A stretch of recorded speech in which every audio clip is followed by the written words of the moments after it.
Happy, happy, happy, happy, sensitive.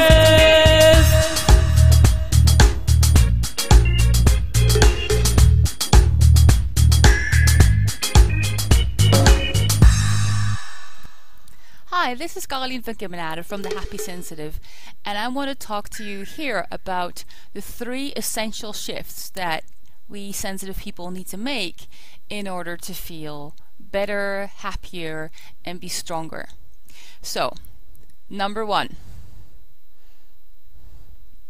The first shift that we need to make is that we often assume that somehow the way to growth and the way to more awareness and the way to a better life is that we need to connect more to spiritual stuff. That's often the route that we tend to go. Sometimes it's because we feel pulled in that way, in some intuitive way. Sometimes it's because it's things that we've read or that people are telling us. But there is this idea that we need to connect more to the spiritual and less to the material and the physical. Actually, it's the other way around. If you're highly sensitive, you're already very connected to spiritual stuff.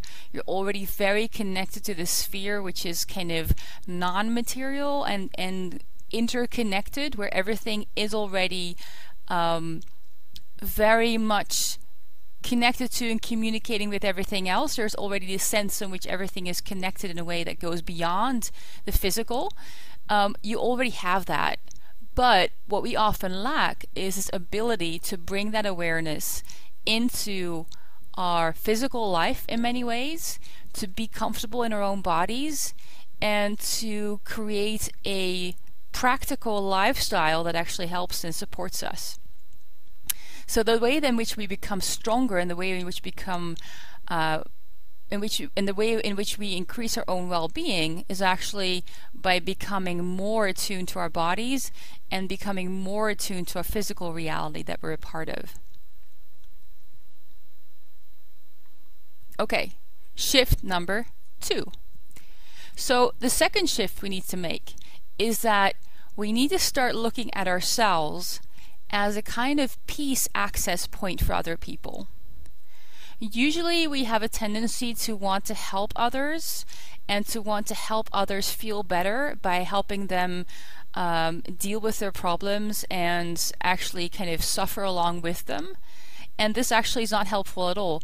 The only way that we can be truly helpful for other people is if we become this grounded and strong and peaceful person who, regardless of what is happening around them and regardless of what is happening with the people who come to us, is going to feel strong and connected to themselves. So if we stay connected to ourselves, if we stay connected to our own energy and to our energy of peace and support, and knowing that, you know, there is a higher order to things and there is a reason why things happen, you know, that sense of that there is a logic and there is a kind of trust and there is a kind of knowing about, you know, a deeper reason why things happen.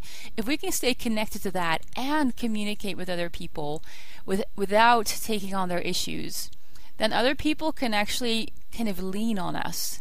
And by, you know, talking to us and being in our presence, they will start to feel more peaceful and they will have more access to their own inner knowing and their own ability to solve problems.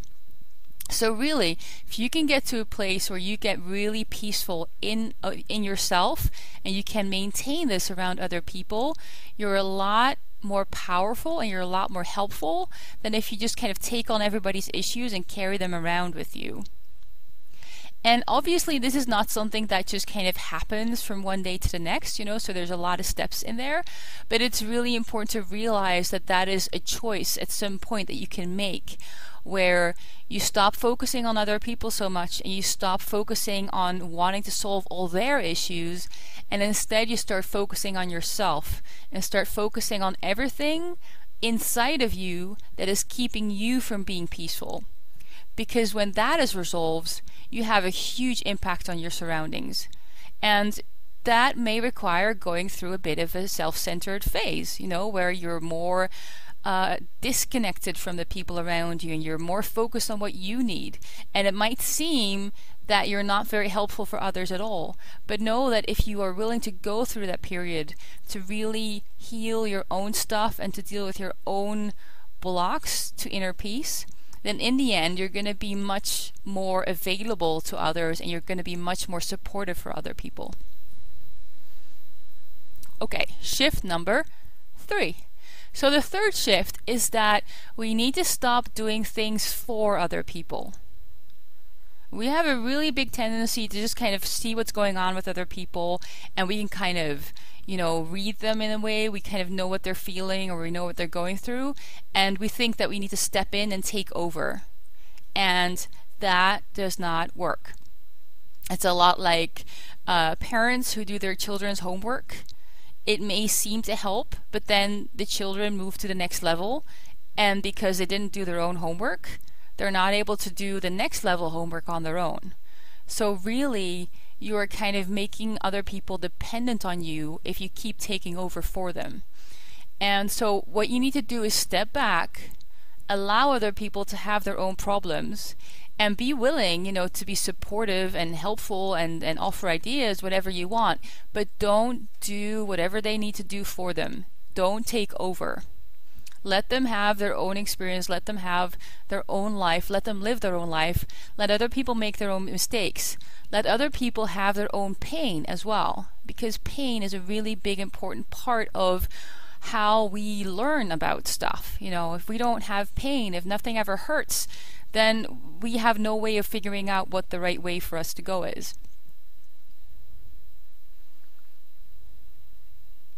Okay, so those are the big 3 shifts that need to happen for us to become more empowered, more peaceful, more grounded, more centered, and more helpful for others, and that are very different from what you've probably been taught, either by a religious or spiritual teaching, or what you kind of naturally feel drawn to do. And there are many reasons why we are conditioned, and we tend to want to take over from people, and we want to carry their burdens, and we want to kind of leave our bodies instead of staying in them.